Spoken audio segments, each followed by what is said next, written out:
Lamento informar que esta introducción es apenas un fragmento en vivo de un programa que se escuchará grabado. El motivo es la enfermedad de nuestro compañero Barton y el mal estado general de casi todo el plantel de La Venganza. Como mañana estaremos en Quilmes, hemos preferido preservar al ya mencionado Barton y al resto de los perjudicados para estar allí en perfectas condiciones. Entonces, mi aparición aquí es para confirmar nuestra presencia en Quilmes mañana. Estaremos en el Teatro Cervantes, allí en la peatonal Rivadavia, número 125, allá por las 9:30 de la noche. Los incautos que deseen adquirir entradas podrán hacerlo en la boletería de ese mismo teatro, como ya se habrán imaginado. Les pedimos disculpas en nombre de todos los suspendidos, perjudicados y humillados de este plantel. Los saludamos hasta mañana en Quilmes y les recordamos que el viernes también estaremos temprano, pero en el Galponcito, ya que habrá función de matiné para las viejas. Así que ahora sí escucharemos un programa grabado y queda la promesa de encontrarnos mañana en Quilmes. Esto ocurrirá a la voz de Aura. Buenas noches, muchas gracias. Muy amables.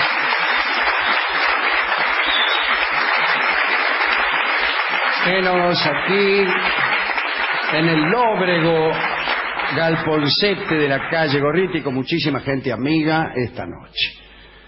Aprovechemos el gran número para hacer temblar los estamentos de Occidente con esta ovación a Patricio Barton. Hola amigos, buenas noches. Es por acá.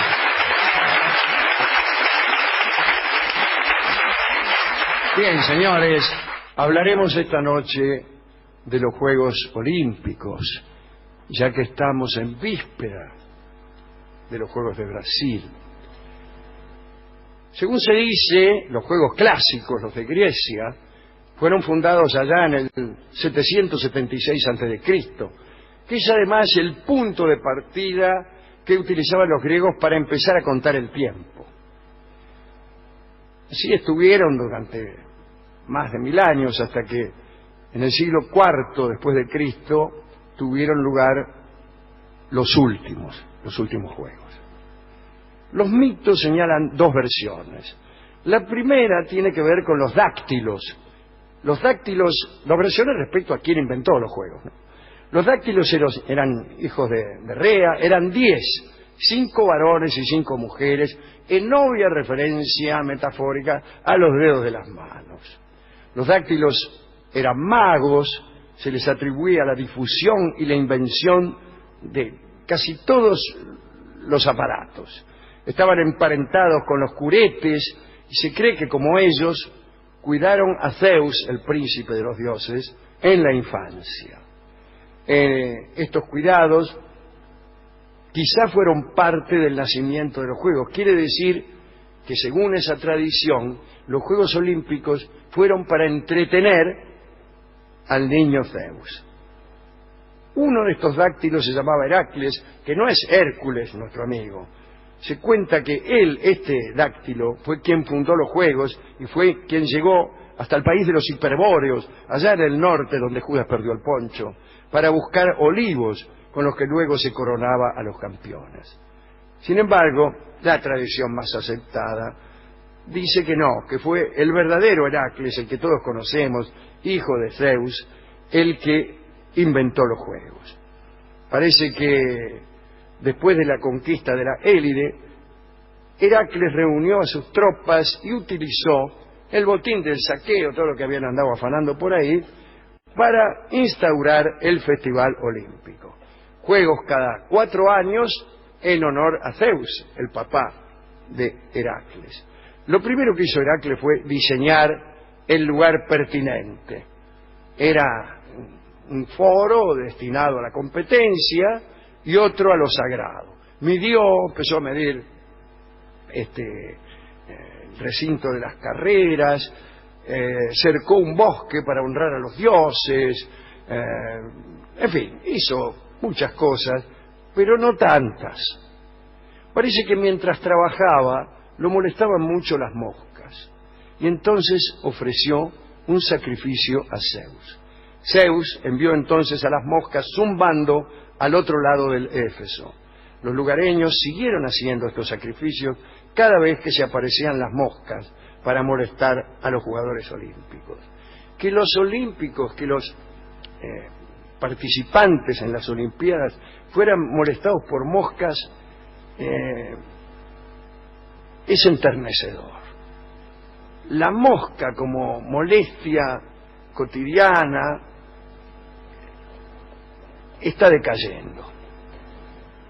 Cada vez hay menos moscas y cada vez las molestias son de otro orden más tremendo.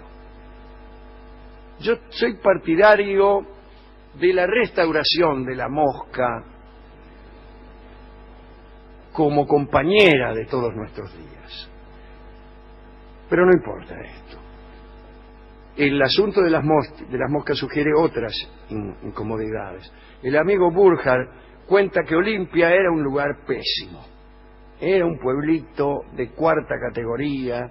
Todos los que llegaban para los juegos debían dormir amontonados a la intemperie y en tiendas de campaña cuando mucho.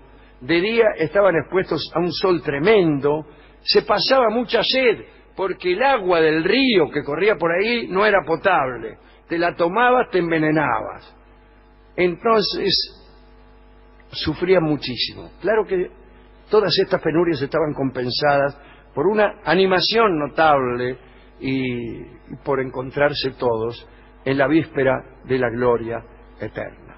Llegaban barcos desde todas las colonias griegas y ahí no solo viajaban atletas, sino filósofos, poetas, escritores, apostadores, proxenetas, vendedores ambulantes, músicos, bailarines, todo para asistir a los antiguos juegos, que duraban 5 días nada más, y comenzaban en agosto como una fiesta religiosa, en la primera luna llena después del solsticio de verano del hemisferio norte.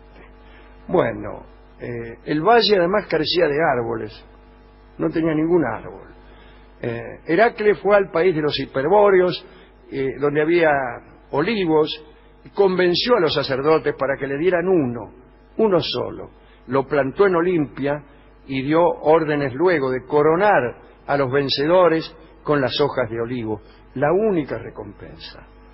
Bueno, parece que las ramas para la corona tenían que cortarlas con una hoz de oro, y debía cortarlas un niño de cuna noble cuyos padres estuvieran vivos. Bueno.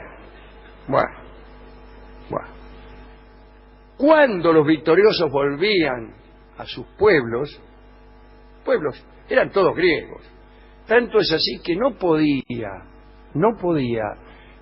participar de la Olimpiada ningún niato que no hablara griego. Tampoco podían participar de ninguna manera las mujeres. Y no solo no podían participar en los juegos, sino que no podían participar ni siquiera como espectadoras, no podían ver.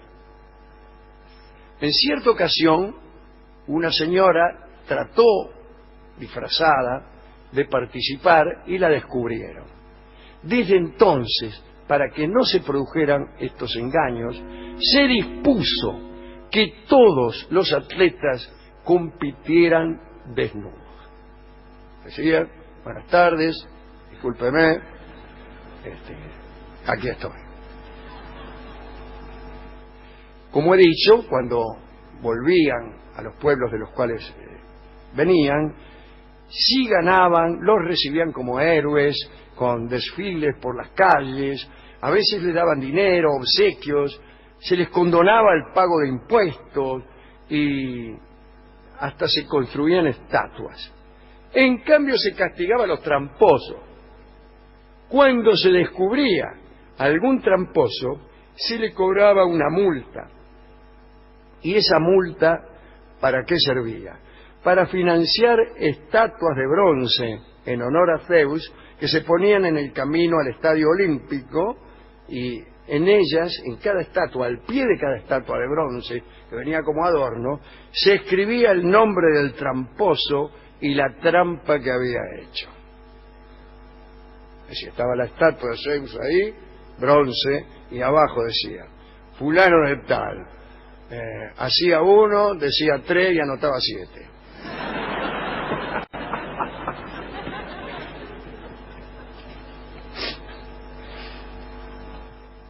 En los primeros Juegos Olímpicos alguien dijo que fueron muy aburridos porque Heracles se anotó y ganó todas las pruebas y por falta de contrincante, porque nadie se atrevía a competir con él. Y hasta que finalmente apareció el pugilato, que era uno de los pocos deportes. Por ahí se anotó uno que no era otro que Zeus mismo, el príncipe de los dioses disfrazado, y luchó con Heracles. Y la lucha terminó empate. Entonces Zeus se quitó el disfraz, todos los espectadores los aclamaron a los dos con alegría, y la luna brilló como si fuera de día. Esos eran tiempos en que Dios mismo bajaba a la tierra para participar de una romería, de unas olimpiadas, y de Yapa, como fin de fiesta, hacía brillar la luna como si fuera de día. ¿Cuánto hace que no vemos eso? Durante los 5 días, pocos, que duraba el juego, los reyes de todas las regiones proclamaban un armisticio total. Y después se seguían matando. O sea, no ganábamos mucho. Los primeros juegos consistían solamente en una carrera a pie de 190 metros. Después se agregaron carreras más largas, luchas, el pentatlón, que comprendía lanzamientos de disco y jabalina, carreras a campo traviesa, salto de longitud y lucha libre. Después agregaron pugilato, carreras de carros y saltos, y carrera con la armadura puesta.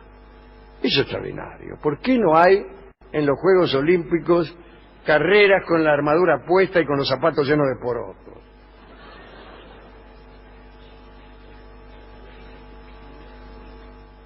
Teodosio, que era un emperador cristiano, prohibió los Juegos Olímpicos.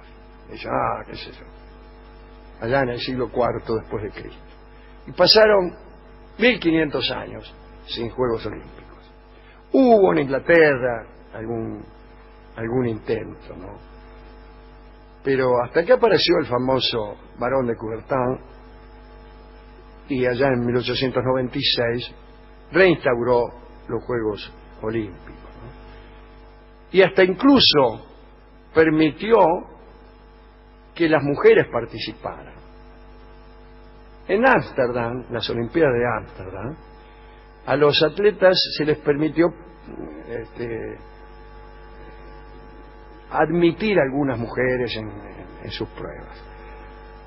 Estaba una carrera de 800 metros que causó una gran controversia porque después de terminar la prueba muchas competidoras se desmayaron. Entonces los tradicionalistas se apoyaron en ese resultado para subrayar que a las mujeres no debía permitírseles competir. Incluso el presidente del Comité Olímpico Internacional, un señor Belé-Latour, insistió en que se regresara a las Olimpiadas solo para hombres, y otros dijeron que dada su fragilidad, las mujeres no eran capaces de afrontar pruebas de resistencia física que las hacían envejecer prematuramente. Después se descubrió que los hombres también se desmayaban, pero bueno. Yo siempre soñé con que hubiera olimpiadas en pueblos humildes como la Gran Olimpia, en vez de las Olimpiadas de Londres, de Río, de Moscú, de Los Ángeles, por ahí las Olimpiadas de Caseros, provincia de Buenos Aires. Ahí, en un terreno de frente a la estación, nada más, no grandes estadios, terreno frente a la televisión, ahí, todos los tipos. corren, saltan. Nunca pude. Nunca se pudo hacer. La municipalidad se postuló. Ya sabe cómo son los poderes. Usted no sabe el poder que tiene el comerciante de Londres.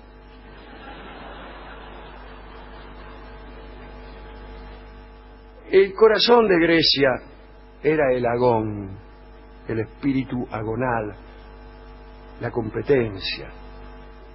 Agón quiere decir competencia, y de ahí viene la palabra agonía.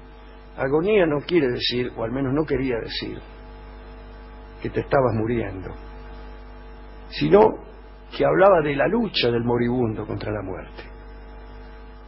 La agonía.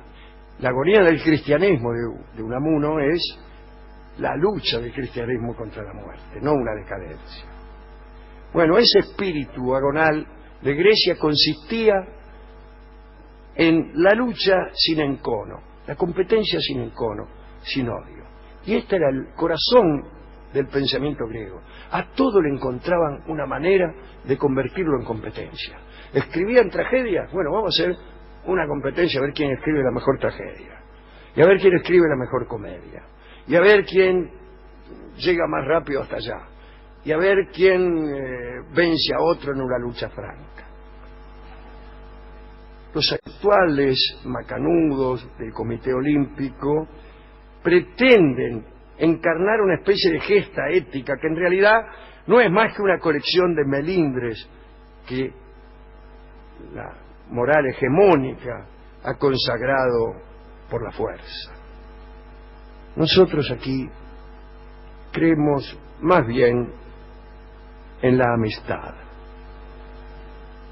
pero en la amistad que se funda en la justicia, en la igualdad, no en esa condescendencia que tienen los poderosos dándole la mano al ganador de la maratón. Y a mí me parece que solo es posible jugar con amigos. Y aquí estamos, esperando nuestra verdadera Olimpiada, sin violentos, sin tramposos. Recién entonces, cuando todos seamos amigos, podremos esperar que empiece el juego. El juego. Por favor. Play the game. Open up.